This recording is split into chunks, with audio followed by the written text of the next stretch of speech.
Subscribe now and be the first to watch our latest videos. क्या आप इस शास्त्र में रुचि रखते हैं और YouTube पर आप कई वीडियो देखते हैं ताकि आप कुछ सीख सकें, जैसे उपाय, ज्योतिष शास्त्र, और इस पूरे शास्त्र में आप ये चाहते हैं कि आप भी निपुण बने? तो मैं आप लोगों को आज इस वीडियो में ये बताने जा रहा हूं कि अगर आप ज्योतिष सीखना चाहते हैं तो मेरे पास आपके लिए कुछ ऐसा है जिससे आप मात्र 3 दिन में ज्योतिषी सीख सकते हैं।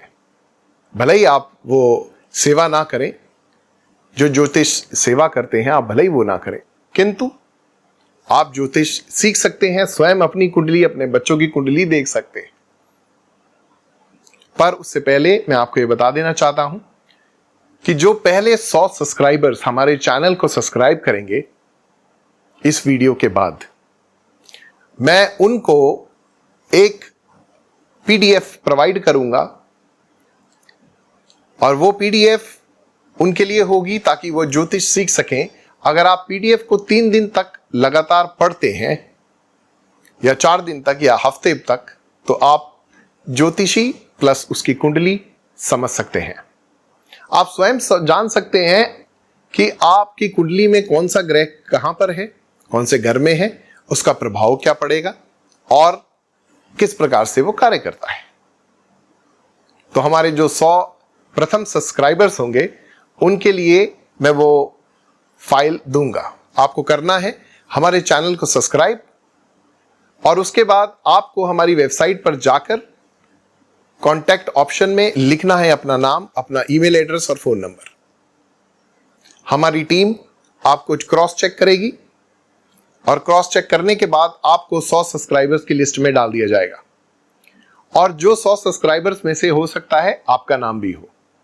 मैं फिर से बता रहा हूं, 100 सब्सक्राइबर में से एक को हम नहीं चुनेंगे, हम 100 लोगों को चुनेंगे।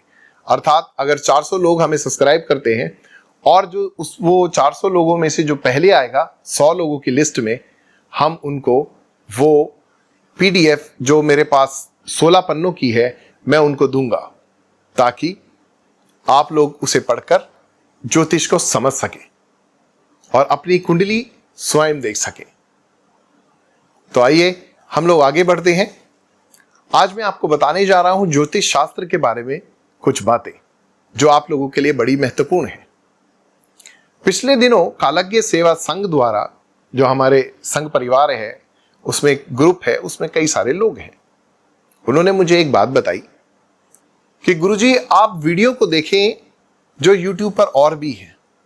कई सारे हमारे ज्योतिष भाई, कई सारे हमारे सेवक भाई जिन्होंने कई उपाय की नाना प्रकार की वीडियो बनाकर डाली है, और कई ऐसे लोग हैं जो सेवा कर रहे हैं वीडियो के माध्यम से।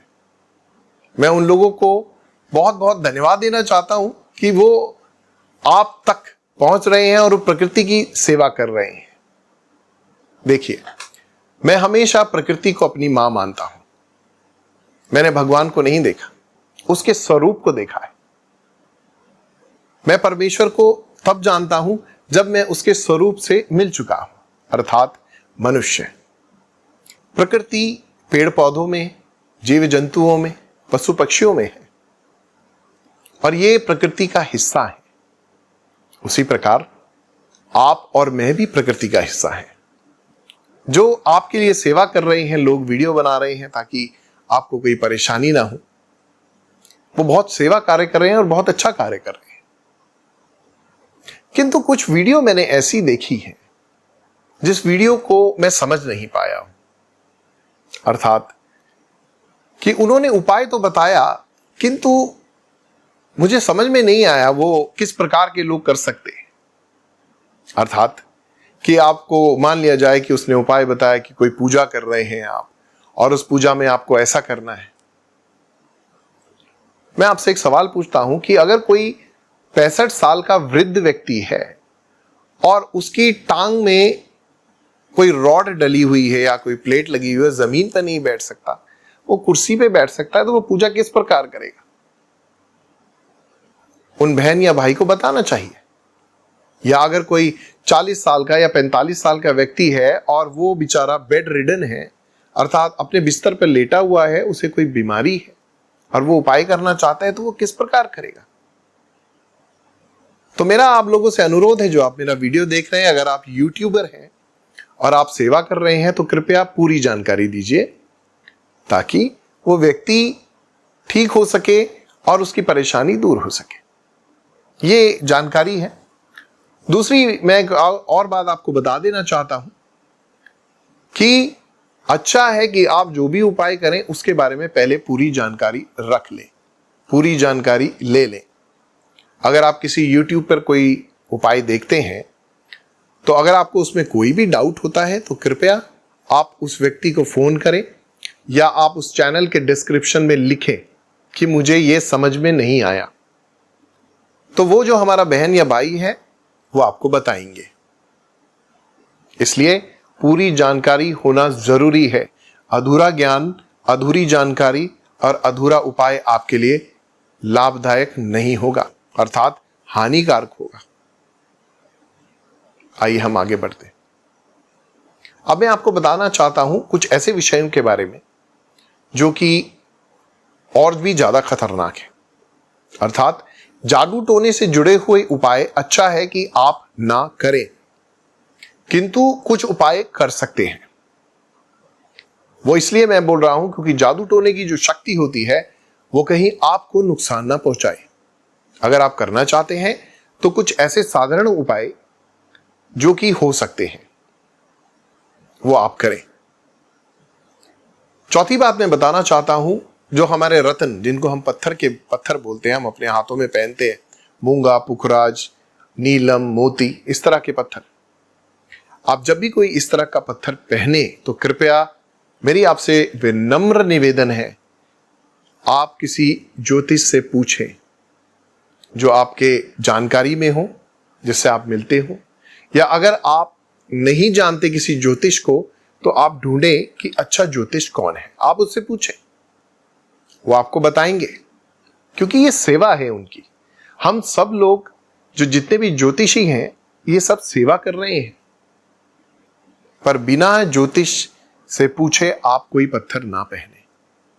क्योंकि देखिए ऐसा होता है कि जब कुंडली में शनि मान लिया जाए नीच का हो और आपने वो पत्थर धारण कर लिया, तो कुछ ऐसा होता है कि अगर आप पत्थर आपने पहना है और शनि आपका नीचे में चल रहा है, तो जो पत्थर है वो आपके ग्रह को पुश करता है, अर्थात धक्का देता है। कैसे धक्का देता है? वो आपको ग्रह को, अगर वो उच्च में जा रहा होगा तो वो धक्का देगा, वो अपने आप उच्च में जाएगा। अगर वो ग्रह शनि अर्थात नीचे जा रहा होगा तो वो धक्का देगा। मात्र पत्थर का काम होता है आपका लिए कार्य करना, अर्थात पुश करना, ग्रहों को पुश करना। ये अलग अलग प्रकार के जो पत्थर हैं, जैसे मोती है, मूंगा है, पुखराज है और ऐसे नाना प्रकार के पत्थर, ये पत्थर, ये रत्न आपको सहायता करते हैं।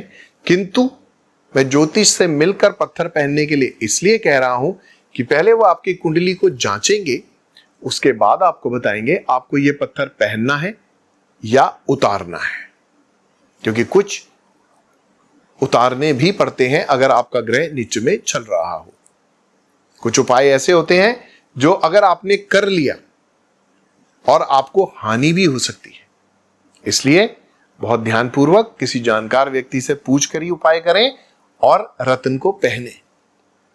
अब मैं आपको तीसरी बात बताता हूं जो वास्तु से जुड़ी है।